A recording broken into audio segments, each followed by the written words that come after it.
The 80% commit threshold. Anthropic is now shipping production code, where 80% of the commits are authored by their own models.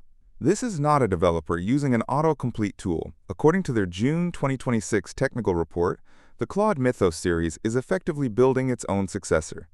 We are seeing a jump from low single-digit contributions in early 2025 to a state where AI agents handle the bulk of the engineering labor. This transition marks the first measurable evidence of a recursive feedback loop in a frontier lab. Anthropic claims their internal engineering velocity has increased eightfold compared to 2024, shifting the bottleneck from human cognition to raw inference cycles. This acceleration is the primary driver behind their proposal for a global off-switch. And the speed of this autonomous iteration is breaking traditional scaling predictions. The 4-month doubling law. The metrics underlying this shift are dense. Anthropic's internal tracking shows that the length of autonomous tasks their models can complete is doubling every 4 months. In 2025, an agent might maintain a coherent state for 90 minutes. Today, the Mythos preview handles 16-hour engineering workflows without human intervention. Think of it as a compression of the research cycle. If the AI is the researcher, the developer, and the tester, the time between model generations collapses from years to weeks. This isn't just a productivity boost for software engineers. It is the mechanism for recursive self-improvement, where the model optimizes its own training code and data selection.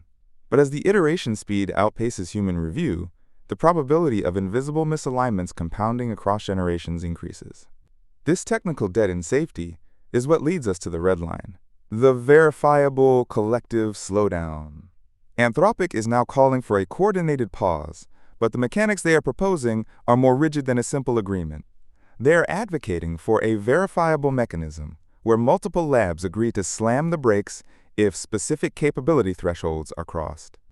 Their current responsible scaling policy, version 3.3, defines these red lines as the model's ability to autonomously design chemical weapons or conduct offensive cyber operations at a scale humans cannot intercept.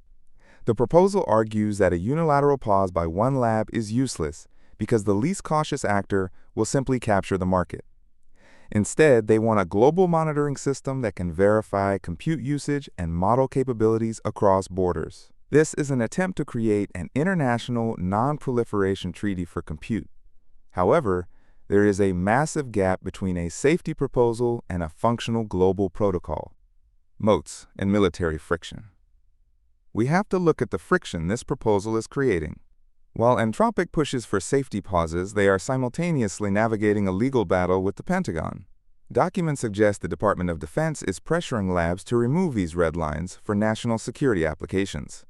Skeptics argue that a coordinated pause is less about safety and more about a regulatory moat.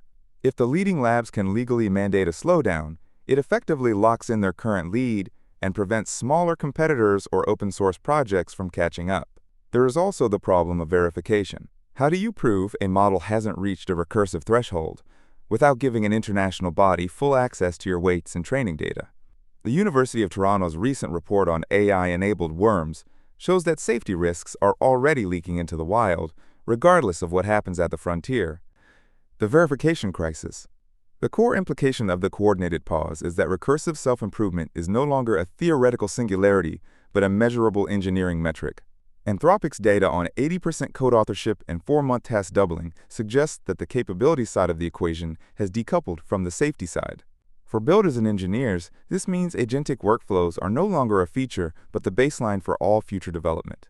For the broader industry, the coordinated pause is the first real admission that we lack the tools to monitor what a model is doing in real time. If we cannot verify the internal states of a model that is designing its own successor, we are essentially flying blind. The indicator to watch now is not the next model release, but the G7's response to the verifiable criteria. If other labs don't sign on to the audit requirements, the red line is just a branding exercise. Watch for the first audit of a non-public cluster as the signal that this protocol is actually live. Subscribe for more.